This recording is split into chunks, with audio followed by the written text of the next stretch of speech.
Ghana versus Nigeria, it's no longer a rivalry.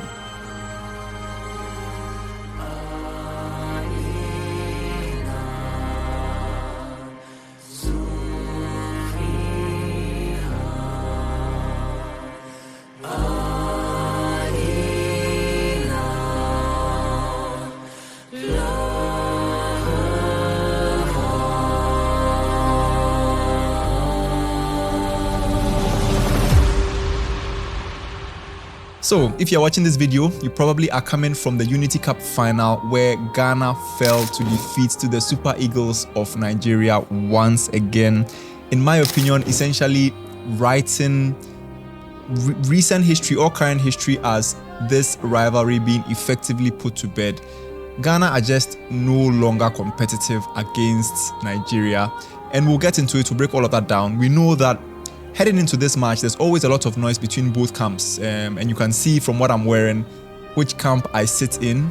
Yeah, it's always, a lot at stake when these two teams play. Pride, bragging rights, just generally staking the claim as being one of the best, if not the best side in Africa. Because if you are aware of the history of this tie and what it means for both sides, it goes all the way back, to the history of these two nations. And what has transpired between them over the years. I'm not going to go too deep into it because I am not a history channel. I'm sure there are a bunch of other videos you can watch to tell you exactly why these two nations are always at loggerheads in a competitive standpoint. Friendly, mind you, because I love my Nigerian brothers, man. Some of my best friends are Nigerians. But yeah, it's always a hot affair between these two sides. If you know the Ghana must go back, and why they call it the Ghana must go back, that will tell you everything you need to know about, why we are so desperate to get one over our rivals, Nigeria. And before this match, there was a lot of talk. It's not been a very great time being a Ghanaian football fan. You can see from other videos on my channel exactly what has transpired with the Black Stars over the last few years. I'd say it's been on a very steady decline, probably since 2018. After 2015, where Avram Grant took Ghana to a final of an AFCON. Before that 2014, we went to the World Cup. We qualified, beating Egypt 6-1. Those were the highs of being a Ghanaian football fan. The 2010 World Cup, where we were one of the best sides in the tournament, the best side in Africa in that tournament, hosted in Africa. And we had names of the likes of Asamoah Gyan, Stephen Appiah, Dede Ayew, in his prime. We had Kevin Prince Boateng, Richard Olele Kingston, the gems of Ghanaian football. And then fast forward to 2018, when Ghana failed to qualify for the World Cup. Avram Grant got a lot of stick. Leading up to that, got dismissed, and then Kwesi Appiah came in to try and essentially recapture some of the good vibes that the 2014 World Cup qualifying brought. But we were unfortunately pitted in a group with Egypt, and that Egypt with Mohamed Salah in the ranks were a very good side at the time, and a side that got the better of us almost every time we met. And that was Ghana in a transitionary period. Asamoah Gyan, the likes of Asamoah Gyan, were on their last legs. Dede Ayew getting towards the end of their careers, Mborak Wakaso, and so it was going to be tough. And we understood that, fair enough. Even despite all of that, we're like, fair enough. We understand, that it's a transition period, so we're not going to hold too much against them. And then, of course, the 2019 AFCON happened, knocked out in the round of 16. Mind you, before that, we kept on going to AFCON semi-finals. We would lose a semi-final and Ghanaians would be incensed, got knocked out in the round of 16. We held our hands up and said, we were due a bad tournament. That's fine. Let's move on. Because at the time we had bigger giants in terms of, Senegal playing, Algeria playing, Egypt playing, Cameroon were looking quite good as well. They were playing. So we just said, fair enough. We're not going to hold it against them. And then 2021, group stage exits. We're like, what's going on here, my guys? But you know what? That match, we got a red card. We were pitted in a group with Morocco. Sometimes we are due a bad tournament. And then 2023 or 24, another devastating tournament where another group stage exit, and then things began looking shaky. And all the while, Nigeria was slowly building up their talent pool. Lukman was coming through, Chukwueze was coming through, Osimhen was coming through, Iwobi was coming through, Calvin Bassey was coming through, Ola Aina was coming through, Trustekon was coming through, Ndidi. And that core of players were world-class in comparison to Ghana's, where it almost looked like a mishmash of different, styles of play from them rejected expats, in a sense. Let's call them rejected expats. But players that hadn't showed any interest in playing in Ghana until, it seemed like they weren't going to get called up to their respective national teams. I won't mention any names, but you know who I'm talking about.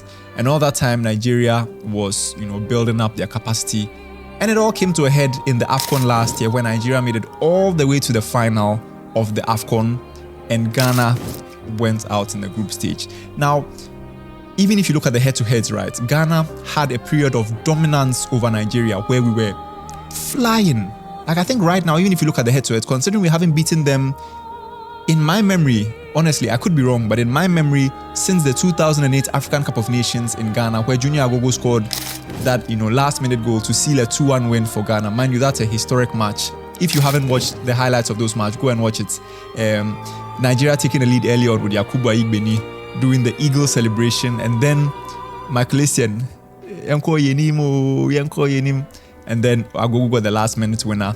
Probably writing Agogo's name into Ghanaian folklore, if I'm being very honest, because I can't remember too many other Junior Agogo, historical goals, but that goal he scored, and I think that is when you think of Junior Agogo, that is the most iconic goal he would ever have scored. That is how deep the rivalry used to run between these two sides, and then it just started crumbling ever so slowly. Nigeria winning the AFCON in 2013.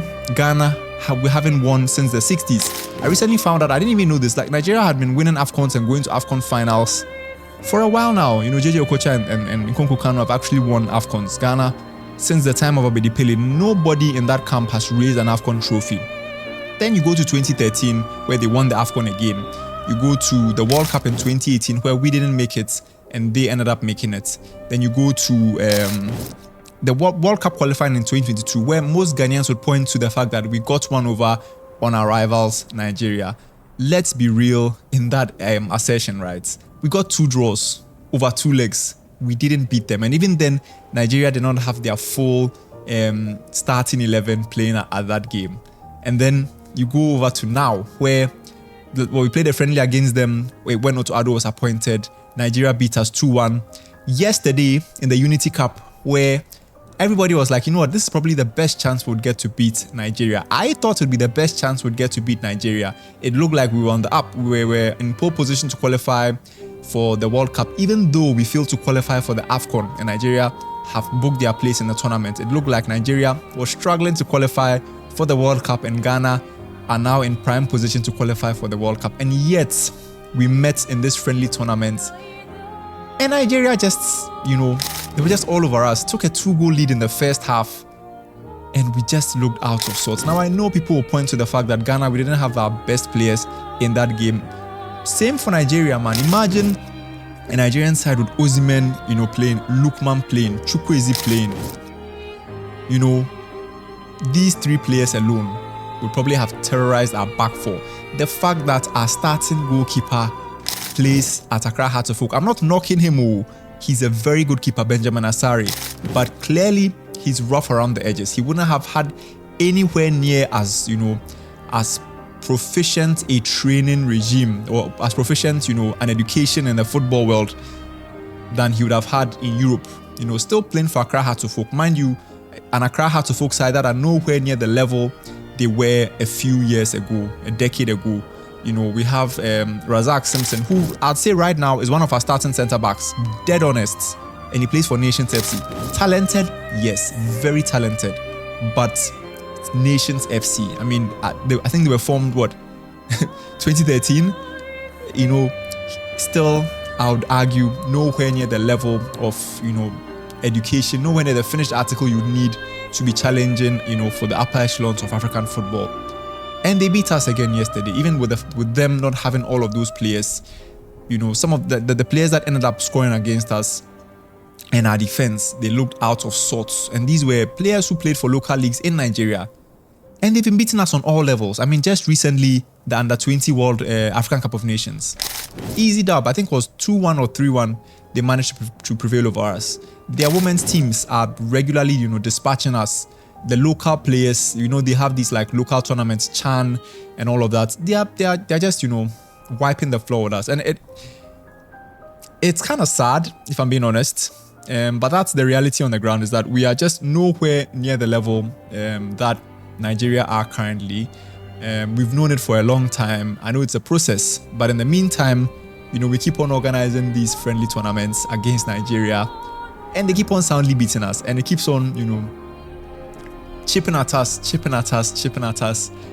I go on Twitter right now, the hashtag Unity Cup is trending, not because the tournament is, you know, so popular or people are interested in what's happening at the tournament. It's only because Nigerians are cooking us.